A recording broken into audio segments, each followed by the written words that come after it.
it was as if in the early hours were in Ukraine.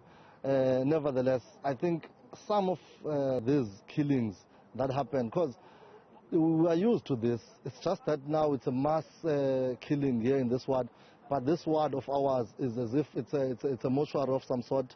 We are used to seeing dead bodies every morning, every night, but we were not used to seeing mass shootings. But we believe that the city of Cape Town can play a massive role in trying to prevent these killings. As you've heard, even SAPS can't access this area to do patrols or try and combat crime, as there are no access roads here and there's no electricity in this community. So we're calling on all stakeholders who are involved to try and prevent crime in this area. Lonwabo, we know that it is quite a familiar occurrence where we have newly built informal settlements or even old informal settlements where there's no infrastructure in electricity, which also then exacerbates the issue of crime. But as a councillor, what are you then doing to take the concerns of this community to council? No, we are doing that now and again in the council. We've raised even an issue recently of new informal settlements that need basic services, where I was told as a councillor, I was first promised that we're going to get those services.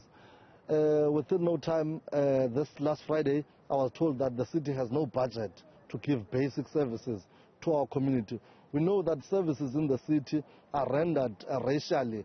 Where does the budget go then? Because there should be allocation for informal settlements, and particularly the ministry within the city for human settlements should have a specific budget to cater to such communities. Where does the money go? That's the question that we're raising as well, as to where does the money go. But it's clear that the money is skewed in a way that it's sent to these affluent areas.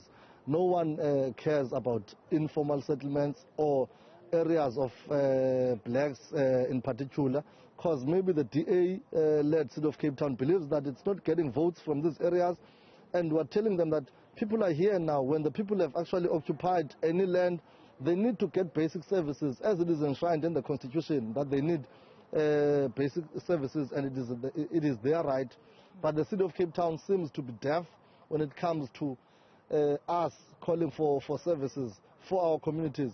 But for affluent areas, then their ears are sharp to hear and listen and actually deliver to those communities. So now I'm interested, now that we've seen 5 people gunned down, including a female victim, have you tried to make communication with the city of Cape Town to try and have them see the dire situation that these people are living under?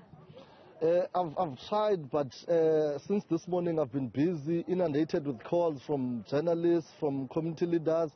I made aware the sub-council manager. The city of Cape Town is aware. It's a pity that I haven't seen anyone from the city of Cape Town coming out to see what is happening, and it goes back to what I'm saying. If it was an affluent area, you would have seen a lot of city officials, because it's only SAPS that is here. No one from the law enforcement officers of the city of Cape Town, no one from the office of JP Smith, the MACO member for safety. There's no one. It simply means that they care less about our communities, black communities in particular. All right, thank you so much for your time, Lonwabo Mqina, a councillor here in this particular Ward 99 in Khayelitsha, talking about some of these issues that subsequently lead to the death of many of the people that we've been seeing gunned down in areas like Khayelitsha here in the Western Cape. The forensics pathology team is just standing by to collect the bodies now.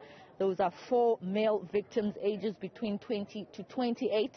And down there, about 400 meters away from this particular crime scene, is a second crime scene where a female victim was also gunned down. We believe that the male suspect, one of the male suspects laying here, is a boyfriend to the female victim that is yet to be collected as well by forensics pathology.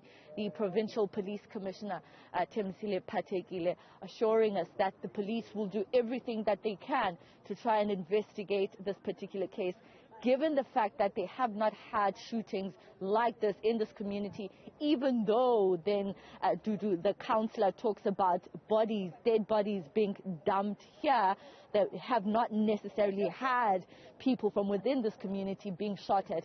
Instead, he speaks of people being shot at in other areas and subsequently being dumped here. He says this particular area has been used as a dumping site, and those are the things that the police will be investigating when they probe this particular case.